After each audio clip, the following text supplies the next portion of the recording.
How are we doing tonight, Seaward? My name is Jimil, and I know you all were hoping for a black guy to walk up on stage. Because I can see we're very scarce of those here. But, yeah, so it's May 4th, right? May the 4th be with you? Yeah. So since we're in May, that means that we're well into the second quarter of 2024. And I'm trying to make up for things because I really fucked up first quarter of 2024, let me tell you. So I got myself into a friends with benefits situationship thing. And luckily I got myself out. But he kept telling me it's a little bit more than friends with benefits. But you know boys, they get squeamish around the word effort. So I had to call it something, and I called it Friends with Benefits Plus, which to me meant that I had the high premium, low deductible PPO plan with comprehensive dental and vision. So I would have been able to roll my 401k into that with a dollar for dollar match. Because I'm the monogamous type, I would have kept stuff within network. Avoid the high copay. But yeah, I was in a dilemma. I couldn't call this guy my boyfriend. So I had to call him something because us women, we love the titles, right? I called him my situational other. And I couldn't call him my other half, nor my better half for that matter. So I decided to call him my circumstantial half. My circumstantial half of a man because he was a fucking pussy, a coward, and he was a shitty communicator, you guys. Being in a friends with benefits situationship wasn't too bad because there are some exciting things. I was excited to learn about my new sexual partner, and I learned that he happened to be quite the gentleman in the bedroom. If you've never had sex with a gentleman, I think y'all are missing out. It's like eating at a fancy schmancy restaurant, and the food is so good you're just getting full on the appetizers. And I'll give you an example. One time, my friend and I were exercising our benefits in the bedroom because I was trying to avoid a high copay.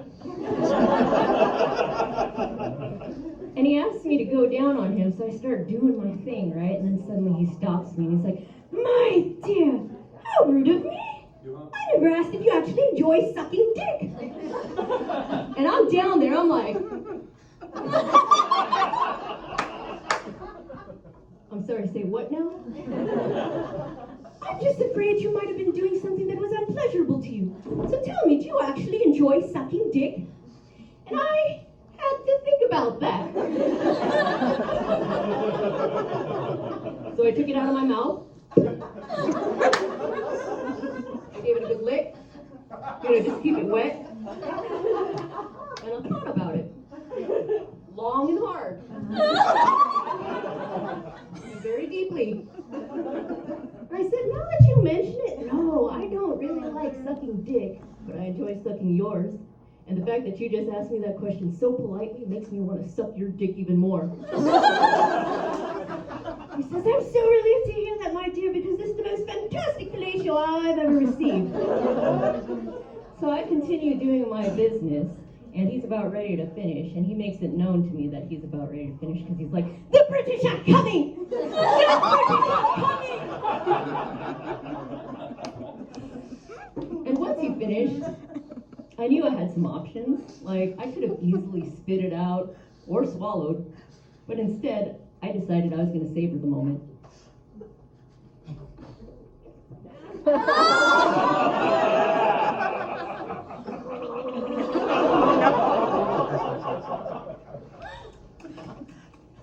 And he says, thank you, my dear, that was quite exquisite. To which I replied, And he says, my dear, your manners. And I said, excuse me, 'twas unladylike of me, wasn't it? And he says, 'tis all right, milady, as he pulls out a handkerchief. And he says, well, now, let's get you all tidied up.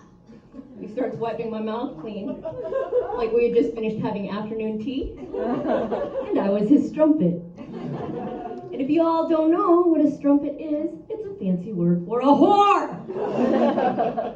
And you guys, that was the most mind-blowing experience I've ever had, and I was just giving the boy a blowjob. But the only reason why he was talking to me in that awful British accent was because we were doing some kinky role play in the bedroom, and I just happened to be into that sort of thing. You know, guys who treat me with fucking respect. My name is Jimil-Anne, and that is my time. Thank you so much.